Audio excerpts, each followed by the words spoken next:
All right, everybody, back again. Part 4. I didn't think I was going to do part 4, but I kind of needed to because I really wanted to confirm something.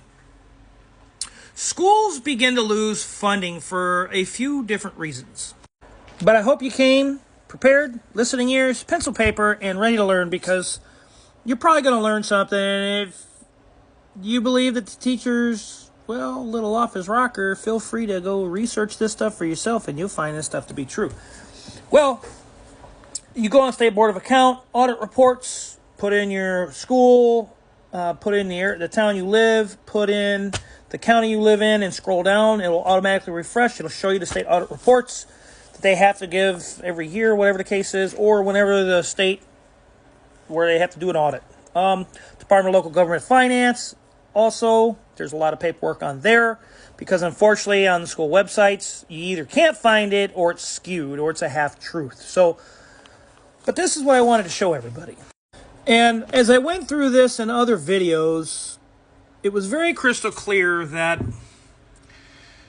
there was a lot of lack of internal controls. And those internal controls have a lot to do with how finances are being managed and how things are being looked at. And you're stealing from Peter to pay Paul, and nobody's got any money anyway. But here was a cause, right? And it says management had not developed a system of internal controls that would have ensured compliance with the grant agreement and cash management eligibility and program income compliance requirements. As you see, this is coming from the School of Hobart. What was the effect? The failure to establish an effective internal control system placed the school corporation at risk of non-compliance with the grant agreement and the cash management eligibility program income compliance requirements, meaning because there was a lack of internal controls and no segregation of duties and a lack of internal control again and again and again and again and again, and it happened for years. If you go back and look at these reports, 2017, 2019, 2020, and on through, you'll find that there's a lack of internal control. That is almost just blatant disregard for residents' taxes and what's going on there. Schools can lose funds for many different reasons, but this is one of the main reasons they lose grants and loans. So while they go, it was the General Assembly, we lost 1.2 million. There's a reason that they're losing that. It's not, they can blame the state, they can blame the government, they can blame whatever they want, but in all reality, they were told to implement systems to stop and prevent these things, and they ignored it. And it was past administrators, and it's worked into current. It's all there for everybody to see, and the State Board of Account audit reports is specifically there for everyone to be able to see and to make their own judgment. That's what's on their website. That is what those reports are for. It's for everybody to make their own clear judgment. Unfortunately, a lot of people don't know where and how to find those reports, so I've already done the homework for you. So I went there. I found that was just out of one report. There are numerous reports, and yes, many schools do have referendums. But here's what changes a lot.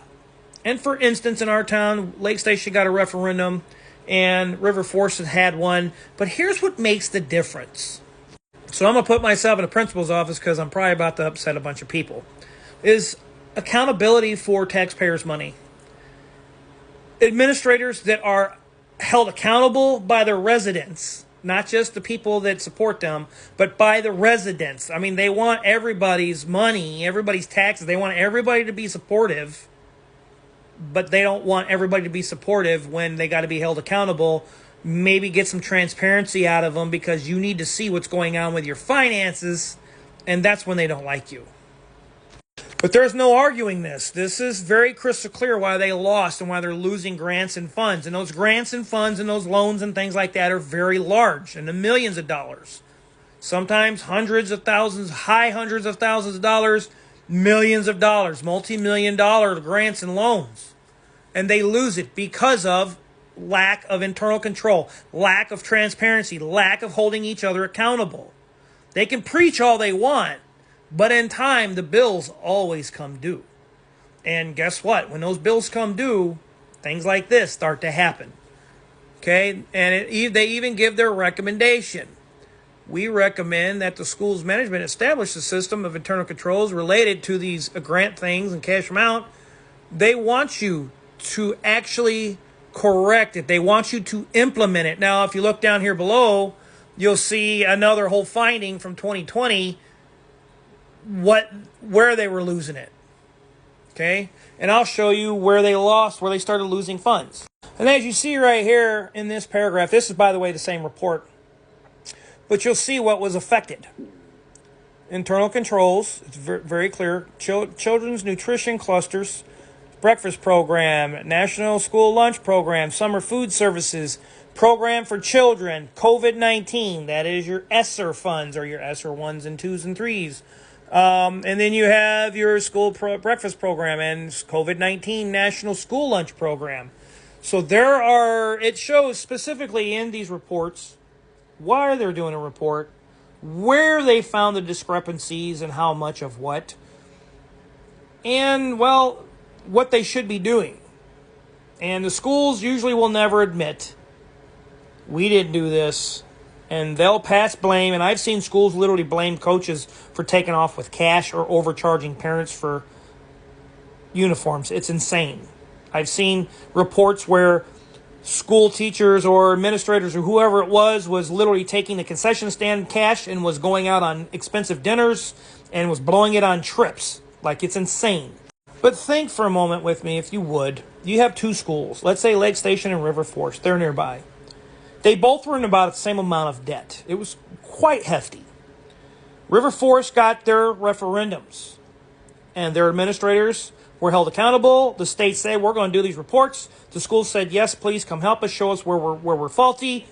Those school administrators implemented and listened to what the State Board of Accounts had to say, implemented it, and they have now been in compliance with the state. The state has found them to be corrected. And the school, River Forest, have actually been slowly pulling out of debt. Now, that hasn't been happening with Lake Station schools. Lake Station schools basically said this. This is what they gave back on a report. We have unsuccessfully attempted to true up the balances. After they entered everything like they supposedly said they did, they said, we don't know how to fix it. And if you like, please feel free to pause this. And where I have highlighted, please feel free to read. But this is a hefty amount of cash. That is a very hefty amount of cash, and so is that. And down here, you'll see the repetitive issue within a school district. What's the first thing? It's for the children, though. No way. Schools wouldn't do this, especially with the food now, would they? And again, like I said, it's the COVID funds and it's the food funds. I don't know what it is with the internal controls for those two things, but I kind of do. Because one, you hand off a whole lot of cash. There's a bank system and cash that's going in. But don't take my word for it. When everybody in Hobart, when you listen to this, don't think that I'm some crazy outlandish guy. Do the research for yourself. I've done a lot of the homework for you. I've shown you it's all there for you all to see. Even for your city entities, fire department, police department, city, it's all there on those audit reports. You're more than welcome to see them. They're open to the public. Thank you for those public of access record law. I'm a Lake Station community advocate and educator, and I really hope that you've learned something. Have a great bus ride home, and until next time.